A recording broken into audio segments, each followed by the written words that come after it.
2टा टाइमावहाय आङो हरनि 2टायावहाय आङो डिमापुर मोनफैदों। दा डिमापुर मोनफैनानै आङो दिनै आङो मोनसे हटेलाव दङ रुम भारा बेखौ जानोसै आं मैसो हारा बिराद गिदिरखा बिदि हाराखौ मोजां मोनो जानो थानानै बेनि प्राइसआ इसेबां नङा 1000 बेयावनो थानांबाय। अनेक दङ नों मा सिस्टेम कन्डिसनाव थायो दामिबो दङ दाम खमबो दङ बेबायदिनो एसिनिबो दङ बेयाव थायो। दा खोथाया जाहैबाय मा आं ओरैबायदि मोनसे सिगांनि माखासे जारिमिनखौ आं गोसोखांदों। जेला समाव एकर्ड जानायनि सिगां जेला जों दिरेन सारजों थाङोमोन दिरेन ग्रुपआवहाय ओमफ्राय बिनि उनाव एकर्ड जाखांनायनि उनावहाय जेब्ला दिरेन सारनि थ्रुयैहाय जोङो बिपिएफआव दङमोन। बिपिएफआव थानाय समाव ओरैबायदि माने बिपिएफनि माखासे दैदेनगिरिफ्रा बा बिपिएफ राजखान्थि हान्जानि जानाखि लिडारफ्रा ओरैबायदि अनसायदोंमोन आंखौ ओरैबायदि अनदोंमोन। दा बे अननाय अनसायनायखौ आङो दिनै जेन'बा नेवसिनानै जेला इउपिपिएलआव जयेन जायो मा सानफ्लांखो गोसोआ मा माबाफ्लांखो आं बेखौ बुजिनो मोनासै सानफ्लांनो हायाखै। दा बे जेलानाखि इउपिपिएल दोलोआवहाय आङो जयेन जायो दा बे समनिफ्रायनो आङो ओरैबायदि माने गोदाव सोराव जानांदों। मोनसे सरखारजों थानानै सरखारजों फैनानै एकदम हालाय हाफाय माने जेबो इनकाम गैया। आङो बिपिएफआव थानाय समाव आङो गैयाब्लाबो जायखौ जोंना आब' प्रमिला रानि बिथांनि अननाय बा सोरनिबा अननायनि गेजेरजों आङो न' गंसेबाबो आरजिनो हादोंमोन आरो। दा गोसोखांनाय फैदों बै समखौ मा जानानै फैफ्लांखो मा जानानै आङो बेबायदि उल्था जाफ्लांखो। दा जाखांनाय लोगो लोगोनो आंनि माखासे हिस्ट'रियानो जोब्बाय होननानै बुंजायो। मानो मोनसे सरखारजों थानानै सरखारनाव जेबो गैया स्किम ना स्किम होनो हादों ना माबा मोनसे जेंना सुस्रांनानै होनो हादों। बिराद आसा दंमोन फोथायनाय दंमोन जायनाखि लरेन्सनाव थालायनाय हिसाबै लरेन्स सारजों गावनि न'आव थालायनाय हिसाबै दा बिथाङा जेबो होआसै। आरो दिनै आङो बुंनो थाङोबा जे समनिफ्राय आङो इउपिपिएल दोलोआवहाय जगदान जादों बे समनिफ्राय आङो गलाम जानांदों। मानो मोनसेबो फारफ्रोमनिफ्रायबो समायसाया मोनसेबो सल्भ जायाखै आरो बेबायदि। दा बेखायनो आङो ओरैबायदि जेन'बा बिसिनिफ्राय हाखु दाखु ओंखारनानै जेनाखि इपिपि पार्टियाव आङो इनभल्भ जानानै आवगायफानांदों। खारन मानो बिथांमोनजों थानानैदि जेबो माबा गैया सहाय गैया जेबो माबा मोनसे लामाबो गैया माबा मोनसे स्किमबो गैया ओरैनो गोदाव सोराव माने खोथा होनानै ओरैबायदि आसा खालामहोनानै आसा दोननानै माने आंखौ गोदाव सोराव खालामदों आरो बिसोरो। दा बेखायनो आङो गासिखौबो खावलायहरगोन इउपिपिएलआ जेसेबांनाखि मानसिफोरनो खोथा होयै दोनदों दा बिथांमोनहा सोरनोबा स्किम होनाय सोरनोबा बिल होनाय नाथाय सरकारा गैला होनोबो हाला। दा होनो हायै समाव गासिबोथ' ओंखारना गावबा गाव पार्टियाव थाहैफिनजोबगोन होनो हायासै नालाय थगायबाय। दा बेखायनो आङो साफ्रोमबो रायजो राजाफोरखौ खावलायहरजोबबावो आरोना जेनाखि मोनसे समनि जेनाखि दावहा नांनानै फैनाय दावहारु बिथांमोनहाबो जेरैबायदि बिपिएफ दोलोनि जेरैबायदि एक्सपिएलटिया दिनै बिपिएफ जोनोम होबाय। जोनोम होनायनिजों लोगोसे बिथांमोना सरकार फैनायजों लोगोसे ओरैबायदि जाय समाव एन्टारेल 2 बोसोर सालाय मोनदों बे समावनो जोंख्लाबजोबखादों जायगा ओनसोल एरियाया। दिनै इउपिपिएलआ दिनै 5 बोसोर जेन'बा सरकार सालायदोंबाबो जेबो उन्नति खालामनो हायाखै। मानि थाखाय बिथांमोनहा जाहैबाय मोनसे अफिसाव थानानै फैनाय मानसि आथोना सारिनानिफ्राय हिसाब खालामनानै फैनाय मानसि। बिथांमोनहा रायजो राजाफोरनो अनसुंथाइ होगोन ना रायजो राजाफोरनो सहाय होगोन ना बे मालाबाबो नङा।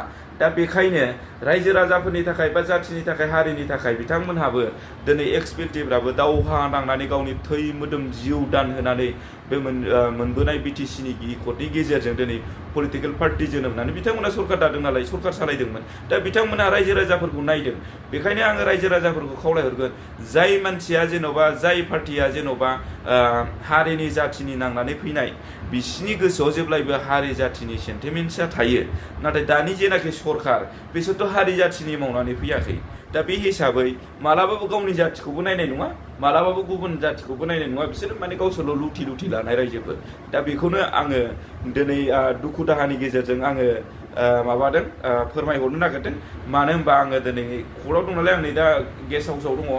दा गेस्ट हाउसाव थानानै आङो जेन'बा आङो दा नै 10ता जानोसै आं 10तानिफ्राय ओंखारनानै आं कर्टआव थांसिगोन आरो दिनै बिराद जायगा बेरायनो नंदोंमोन आं मानो आं माखासे देहायाबो प्रब्लेम दङ बे हिसाबै आङो बेरायनाय जानाय नंला आरो आङो दा बेखौनो बुंहरगोन मानोना बुंबा दिनैबो दाबो जेरैबायदि जेन'बा एपिपि पार्टियाबो दिनै एनडिएफबिनिफ्राय जोनोम जानाय मोनसे दावहारुनिफ्राय मोनसे जाथिनि हारिनि जेनाखि नांनानै फैनाय हिसाबै दिनै बे पार्टिया जोनोम जादों होमबा बे पार्टियाबो दिनै सरकाराव फैनायजों लोगोसे नोंथांमोनहा नाय सरकाराव फैयोब्ला रायजो राजाफोरखौ मा रोखोम अनगोन रायजो राजाफोरखौ मा रोखोम सहाय होगोन दा बेखौनो आङो जोबथारनायाव आं खावलायहरगोन गावबा गाव जेरै पार्टियाव दङ ओरै पार्टियाव थाबसिन मानो होनना बुंबा दानि जेनाखि रुलिं सरकार UPPL दोलो बे मोनसे जाथि सिबिग्रा नङा जाथि अनफावरि नङा मानसि बिपदखौ बिपदनिफ्राय बासायग्रा नङा मानसिनि जेनाखि जेंनाखौ सुस्रांनानै होग्रा मोनसे पार्टि नङा बिराद आसा दंमोन आङो आंनि बे केसखौ फोजोबनानै होगोन होननानै नाथाय फोजोबनानै होनो मालाबाबो सरकारजों बिसोरना सावरायलायनाय मोनसे नेम निति गैया आरो